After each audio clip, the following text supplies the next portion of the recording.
April 24th, 2024. This is practice number 2 with the video feedback device new build. Adding complexity. The Sony a7S III sees 2 Panasonic HD monitors on the left monitor structure. The Sony a7 III sees 1 Panasonic HD monitor on the right monitor structure.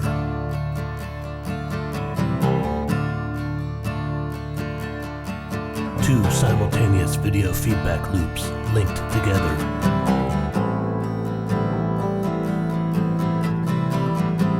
The primary feedback loop made out of the secondary feedback loop.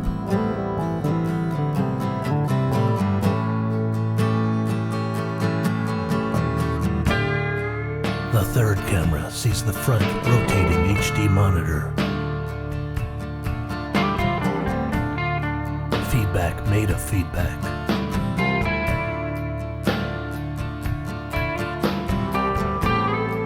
Spirals made of spirals within spirals.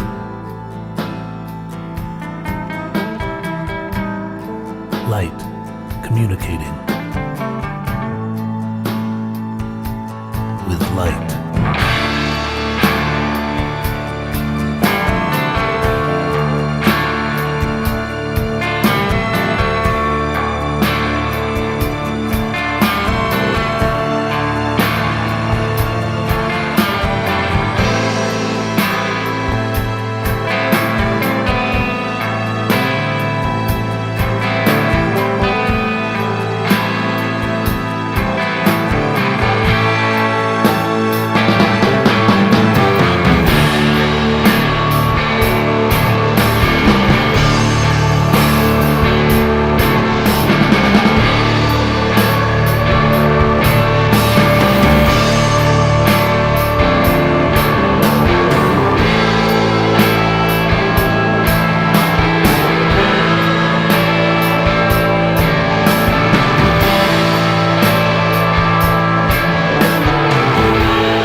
video feedback device has reached its final iteration.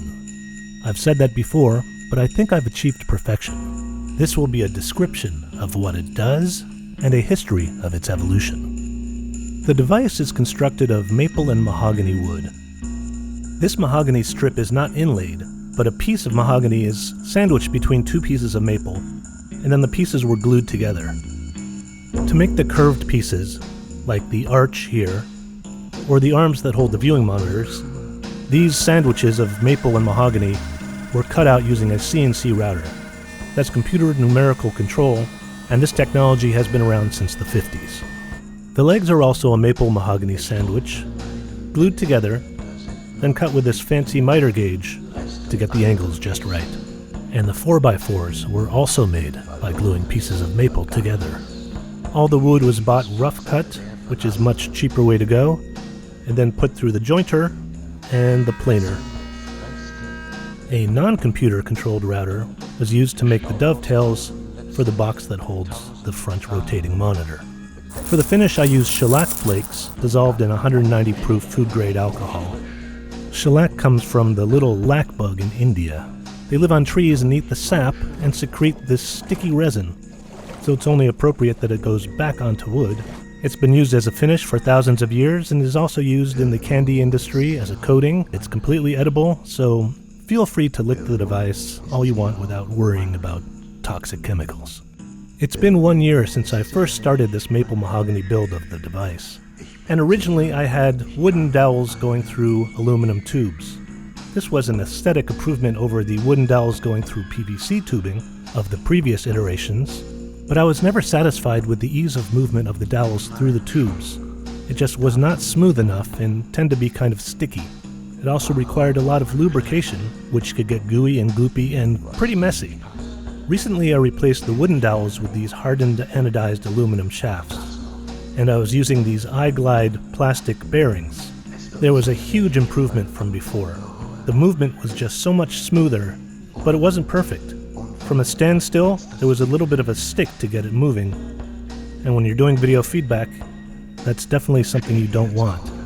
I knew that linear bearings with metal ball bearings would be a lot smoother, but the question was, how do you do linear motion and rotational motion at the same time with a linear bearing? Also, linear bearings can be really expensive.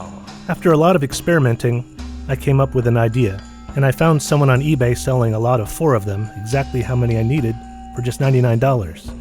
These are genuine German Linear Kugellagers. These work by recirculating metal ball bearings along a track. These kind of bearings are always in some kind of housing, but a big industrial housing like this wasn't going to work for me. Without the housing putting just the right amount of pressure around the outside of the bearing, the metal shaft can rotate within the bearing, but not in a very good way, kind of rattles around. With the housing, the shaft moves even better back and forth than without the housing, but the shaft can no longer spin within the bearing. So how was I going to get the metal shaft to rotate and also be able to move back and forth? I came up with the idea of using a rotational bearing around the linear bearing, so the rotational bearing acts as the housing, putting just the right amount of pressure so that the shaft can't spin, but does move very smoothly back and forth. Then the linear bearing spins inside the rotational bearing. Has this ever been done before? There was a small amount of stickiness because the outer seal on the linear bearings made a bit of contact with the metal shaft. I removed these and sanded them down, put them back on, and then the sliding was amazingly smooth, and the rotation was extremely easy. In fact, too easy. Just the weight of this cable to the monitor rotated the shafts. It's nice that they spun so freely, but I would like to be able to let go of the handle and not have anything move. And that's what brings me to what transfers the linear motion of these shafts. In the original iterations of the device, I used a rubber Van de Graaff generator belt to transfer the rotation, and small pieces of PVC tubing with either screws or tape on either side to catch the motion to transfer the linear motion of one rod to the other. This worked, but there was a dead zone, a bit of hesitation when you moved one rod before the other rod started moving. For this maple mahogany build of the device, I switched from the Van de Graaff belt to using these pulleys and a V-belt like you would use in your car. And I replaced the small PVC parts with these CNC cut mahogany parts with these metal pieces on both sides to catch the motion, but there was still a bit of a lag from when you moved one rod to when the other rod moved. You could reduce the lag by moving these metal parts closer into the wooden donuts here, but the more you did that, the more friction there was, making it harder and harder to turn. Now, with the aluminum shafts, I've completely removed this problem by using rotational bearings with pieces of metal between them. Now the shafts can move very freely around and still catch the movement back and forth with zero lag. I have this set up on both the front and the back of the device, and the improvement is amazing.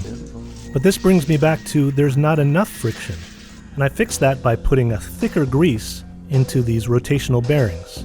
I use this very sticky grease called Nyogel. This makes it so it's still very easy to rotate, but there's just the perfect amount of dampening, so when you let go, things don't move on their own. Also, to help with the wires going to this monitor rotating things, I swapped out the heavy control module cable with enamel wires, 10 enamel wires, twisted together. The camera mounts have also been updated, and instead of being made of wood, they're sleeker, made of aluminum. And there's play in the mounting holes, so that the mount can be slid up and down on the shaft, and the camera can be slid left and right on the mount, so that the center of the lens can be lined up exactly with the center of the shaft. The cameras are also hardwired for power, so batteries going dead are not an issue. I'm using the A7S III now on the left side with much improved autofocus. The older A7 III with worse autofocus is still on the right side, but maybe one day that'll change? It's important to be able to change the relative rotation of the cameras to each other. For instance, to be able to have one camera at 90 degrees while the other one is at 180 degrees. These V-belts are designed not to slip within the grooves of the pulley. Actually, they're called sheaves. And that would make it very hard to change the relative rotation of the cameras. But by putting a little bit of grease on the belt, it is possible to rotate one shaft while keeping the other one still, so the rotation of one camera can change while the other one does not move. But you might be thinking, what does this thing do? This creates extremely controlled video feedback. Video feedback is what happens when you point a camera at a monitor displaying what the camera is seeing. This is like audio feedback, where a microphone picks up the sound the speaker is making in very quick cycles, creating a screeching sound. The video feedback is the same thing, except instead of creating sound, it creates light. I started experimenting with video feedback in college in 1988. I put a camera on a tripod, pointed it at my TV screen, and played around with the hue and contrast, saturation, brightness knobs. And you do need to have these knobs to do video feedback, otherwise there's just no controlling it. Even older cathode ray tube standard definition televisions stopped using these analog knobs sometime around the 90s, and to control these functions like brightness and contrast, you would use the menu, which doesn't work for video feedback because you really need your hands on these knobs, plus the menu would come up and interfere with the feedback. And so when I worked at a guest house in 2003 on Cape Cod, and the room I was staying in did have an old TV with these knobs, I thought, I can make some video feedback. But how can I control the camera much more precisely than just putting it on a tripod? And I came up with this idea of mounting the camera on a rod going through a tube. But I always thought it would be great to have the knobs up front where you can move the camera and also control the knobs at the same time. And years later I wanted to do this in HD, but it's really hard to find HD screens that have analog knobs. And it wasn't until 2020 when I discovered Panasonic field monitors that I could make this project possible.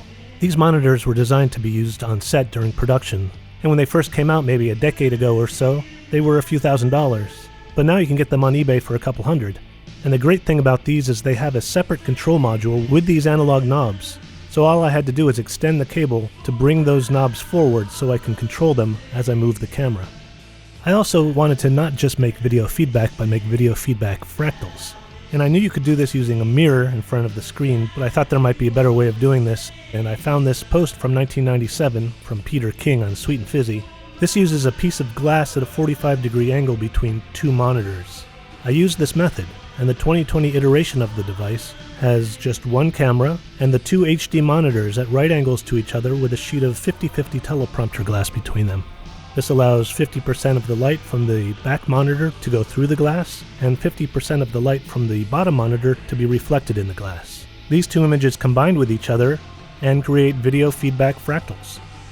Some very organic shapes found in nature, trees and leaves. And since then the device has evolved. A switcher was added so another input from the phone could be used to influence the feedback. Then, to give this second input some motion, a second rod linked to the first and a second camera was added. And to be able to have this second input itself go into feedback and have that feedback loop influence the first feedback loop, a second switcher was added and a third HD Panasonic field monitor. Then a complete second monitor structure was added, and to make room for two of them, I constructed them out of T-slot aluminum. Then the third switcher was added so there can be a feedback loop between the monitor structures themselves. And then in the front, a rotating Panasonic field monitor and the third camera. Then I added the fourth switcher. The switches between the phone as an input and the third camera looking at the rotating monitor as the input.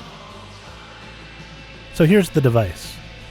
20 years after the idea of a camera mounted on a stick going through a tube. Each monitor on the top can be raised up and down, and the position of these monitors affects the patterns being made.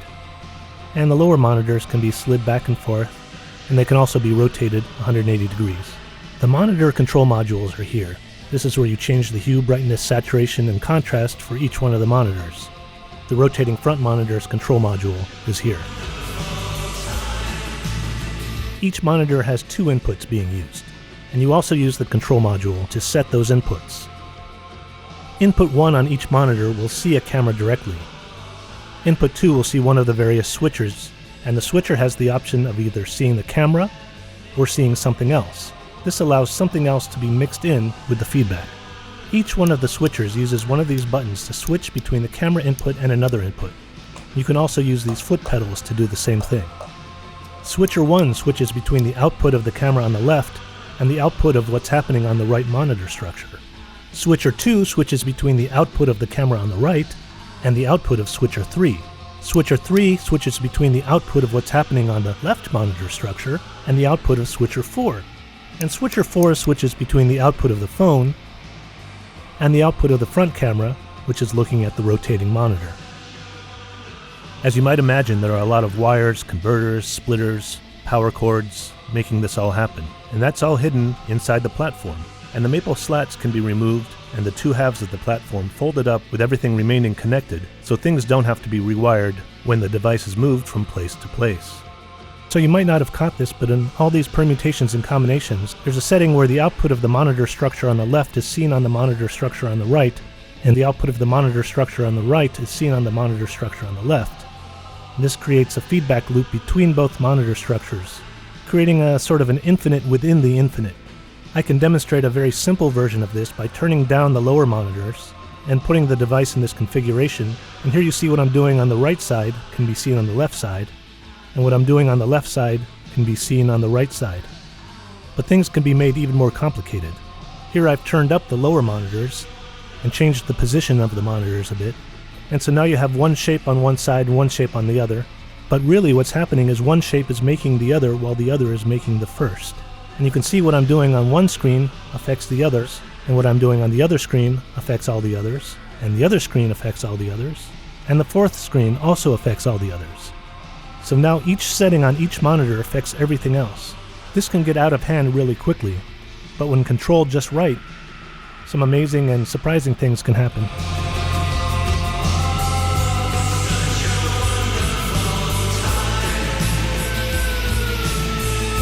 And so I kind of lied when I said that this is finished, because someday I would like to have this all done in 4K, because just like going from standard definition to HD was an amazing jump, the intricacy of the patterns going from HD to 4K I think would be just as amazing.